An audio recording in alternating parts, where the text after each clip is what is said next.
I'm Alex with Kodiak Woodcraft. In this video, we're going to be building this tablet stand. This looks great in the kitchen, and you can also use it to hold recipe books. If you've been following Kodiak Woodcraft for a while, you may recognize this design. I used to build and sell a lot of these tablet stands. It's one of my favorite projects. There are a couple things that you should know before we get started. The first is that the project requires a fair amount of routing. Now, it's not necessarily difficult routing, it's actually quite simple, but there are 5 or 6 different routing bits that I use. You can either choose to simplify, or maybe you've got the bits and you're good to go. Second, I am going to be using a template to get the shape of this cutting board just right. I already have the template. You may or may not choose to use one. The main reason that you would want to use a template is that so you can make multiple identical units, or perhaps to get your shape just right on a piece of cheap plywood before you start routing into your oak stock. Finally, speaking of oak, this is one of my favorite ways to use that wood. I'm not normally a huge fan of oak on its own, but I love the way that the white paint shows some of the grain through it. It's all intentional, and there's even some distressing on here. It looks pretty nice. With that said, you can use just about any wood that you'd like for this project. It'll look great no matter what. Let's get to building. The first step in this project is to trace out your cutting board shape onto a piece of wood. I used a marker to make it easy to see in the video. Now, if you're not using a template, or if you're creating a template, you can choose to use an existing cutting board to trace an outline. Just be careful to check for symmetry before you get halfway through your project and realize that your template itself was flawed.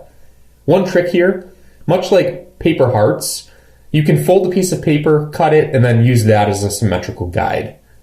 Once I had my outline, I trimmed down my workpiece to the proper width. I made sure that it was still a little bit wider than my template, and then I pulled out the jigsaw to rough cut the curved upper part of the stand. For me, the jigsaw is sort of a brute force tool. I tend to use it for quick and dirty prep work. This is really the first of 3 different ways that I refined this edge. In a moment, I'll be sanding and routing too.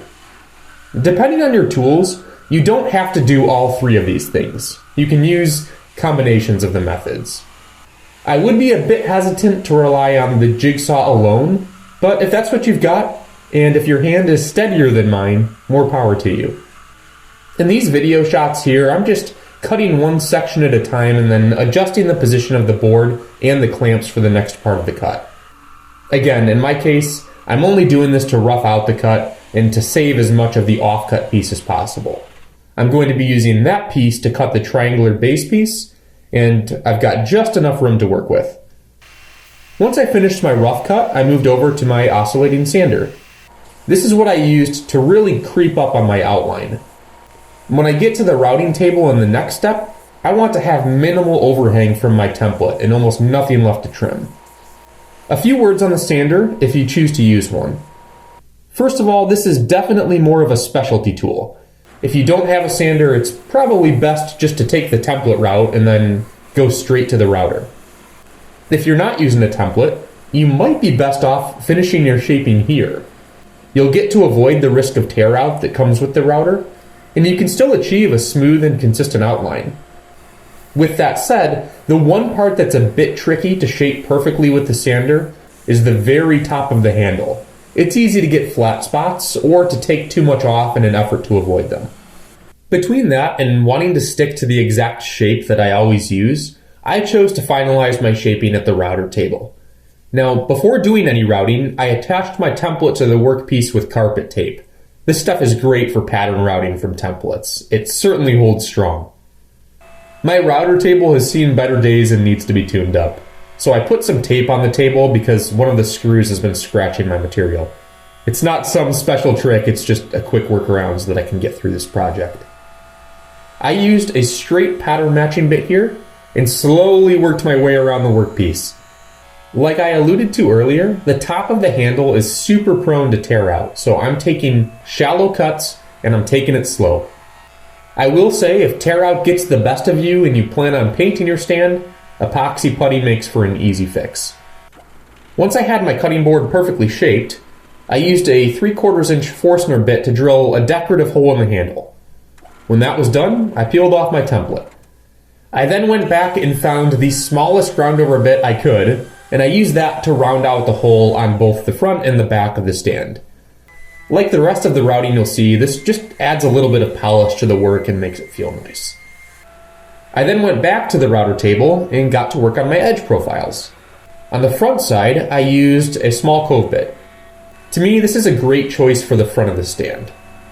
Like earlier, when I was template routing, I took it very slow and easy here, starting shallow, and I probably took 5 incremental passes around the piece, raising the router bit by just a hair each time.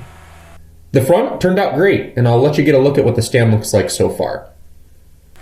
After I finished the front profile, I went through a very similar process on the back side. The only difference was I swapped out the cove bit for a basic roundover bit. I wanted to keep the back side of the stand simpler and to keep the focus on the front. Next, I turned my attention to that wooden shelf at the front of the stand. When I used to make these in bulk, I'd use pre-cut oak trim to save time, but I'll show you how to make this from scratch. Basically, I'm routing a big roundover onto this piece of stock, which is just a little bit longer than I know I'll need. Once I had the edge right, I went ahead and ripped down the piece to the actual thin width of the shelf. It's easier to do this after routing as opposed to trying to route that thinner piece. I then went ahead and cut the shelf to length. You'll notice that this shelf is sort of minimalist. It's an aesthetic choice. If you want to, you could create a larger ledge, perhaps with its own built-in lip, or you could add a slot or a hole for a charging cable. That look isn't for me, but you do have the option. Once I had the shelf ready to go, I attached it to the stand. I used a combination of wood glue and super glue. The idea is that the wood glue keeps the shelf on forever, and then the strategically placed super glue allows me to get a quick set so that I can continue to work. This is one of my favorite hacks. I think I picked it up from Brad over at Fix This Build That several years ago. I did let the glue set for a little while, but I got back to work quickly. I cleaned off the squeeze out and then did some quick sanding along the joint using an angled sanding pad. Alright, there's one more piece to the stand, and it's the triangular base piece which goes on the back. Like I said earlier, I cut this from my jigsaw offcut.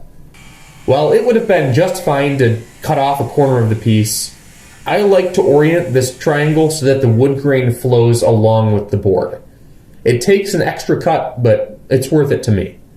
Now, what I'm doing here is routing the triangle so that I'll be able to fit it into a yet-to-be-cut slot in the back of the tablet stand. That slot is going to be a 1/4 inch wide.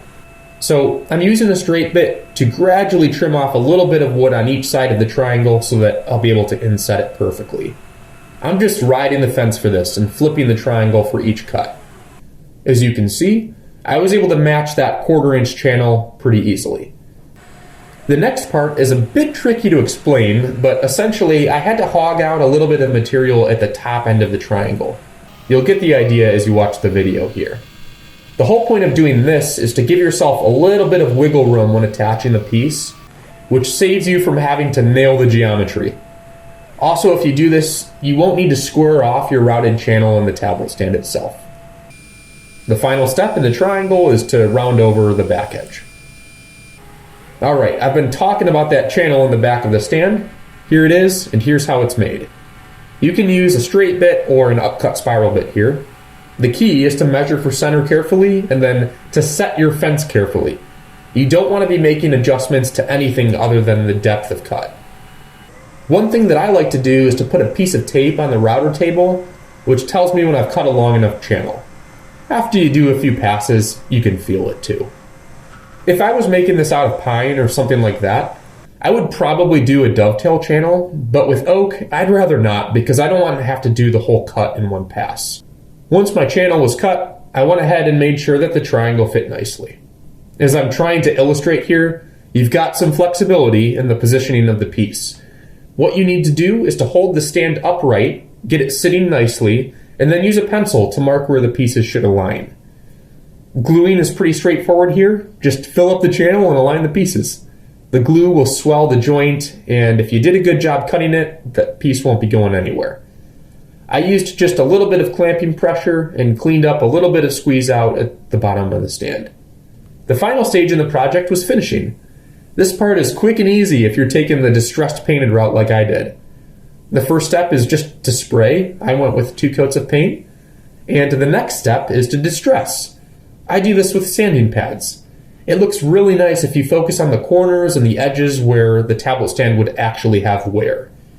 The side benefit to this style is that the stand will continue to wear over time, and it will probably just look better. Once I've got the finish to my liking, I like to loop on a piece of leather cord. To me, it's a nice final touch. Alright, that's the project. I hope you enjoyed it, and I hope your tablet stand turned out great. Please make sure to like and subscribe to the channel so that you don't miss my next video.